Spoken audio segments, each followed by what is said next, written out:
生日快樂，朝九姐姐。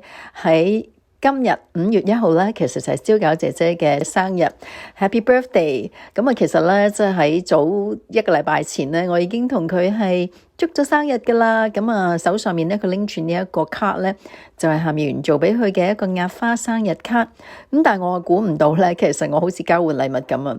朝九姐姐咧就已經預備咗一個禮物送俾我啊！咁因為咧我就係5月尾生日啦，朝九姐姐就5月頭生日啦，咁所以我哋都係5月份生日嘅。咁呢個亦都係我第一個同佢慶祝我今年嘅生日啦。咁亦都多謝晒佢俾我嘅呢個禮物，多謝晒。咁啊，朝姐姐咧其實同夏妙媛咧，同另一位一陣間都會出現嘅就係小思老師咧，我哋就結緣喺我製作嘅一個有聲好書系列嘅。咁啊點解咧？因為喺2017年嘅時候咧，我就邀請咗朝九姐姐就嚟電台啦，就係為有聲好書咧係錄製，就係翠忽行人手，就小思老師嘅作品。咁啊有廣東話版本就由鄧凱琳姐姐讀噶啦，咁而國語版本咧就邀請咗朝九姐姐去朗讀嘅。咁啊當時候朝姐姐咧就好非常認真啦，咁對於有一啲裡面嘅內容咧就要直接經過我咧就係問作家就係小思老師，咁佢哋兩個其實原本係唔識嘅，咁下面咧就即係來來往往咧好多次嘅來往之後咧，我就喺錄音嘅時候咧，當時候我記得係9年前啊嚇，2017年嘅10月18號，當時候朝九姐姐錄音錄完之後，我就即刻揾咗小思老師入去探班，咁佢直情哇喜極而泣啊！見到老師，一見如故啦。咁啊，其實我哋都一齊去傾偈啊、飲茶。咁呢個緣分就由嗰陣時開始啦，我哋就會不定期喺1年可能約1-2次啦，就大家聚下見下面。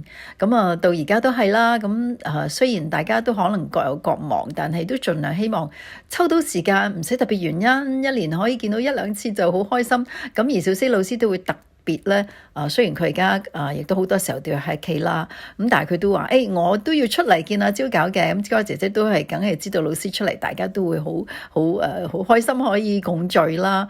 咁啊，先排咧喺2月嘅時候咧，夏妙媛都同佢哋一齊聚過。咁而啱啱喺前幾日咧，亦都特登約咗朝九姐姐同佢慶祝生日，因為咧5月1號就係佢嘅79歲生日快樂。希望咧即係大家亦都可以睇下咧，我哋2月份影嘅相啦。呢個就係小思老師嚇，小思老師今年87歲噶啦，咁佢亦都係完全退休，同埋咧喺屋企好多時候就有工人姐姐陪伴啦、休息啦，同埋即係會睇書啊咁樣啦。不過咧，我同佢咧都常常保持住一個輕鬆的心嚇，咁成日都會通短信嘅我哋，咁亦都即係一路大家都 keep 住聯絡啦嚇。咁我咧亦都同朝九姐姐就比較個地方比較接近少少嚇，咁都好開心可以透過一個節目就交到朋友。前輩啦，小思老師喺退休前就係香港中文大學嘅文學研究院嘅主任啦。咁對文學亦都係好有研究，亦出咗好多本嘅書咧，都係好受歡迎嘅。翠忽行人手就係其中一本啦。咁喺呢度都希望咧，佢哋兩個都身體健康。而咧即係我哋都希望藉住一個少少呢一個頻道，有時都可以俾大家知道下佢哋嘅近況啦。咁呢個咧亦都係在之前咧約埋李樂詩博士，我哋4個人一齊咧就共聚嘅相片啦。已經轉眼有一段時間啦。而喺呢個日子，祝個朝九姐姐咧就係今日生日快樂，希望身體健康。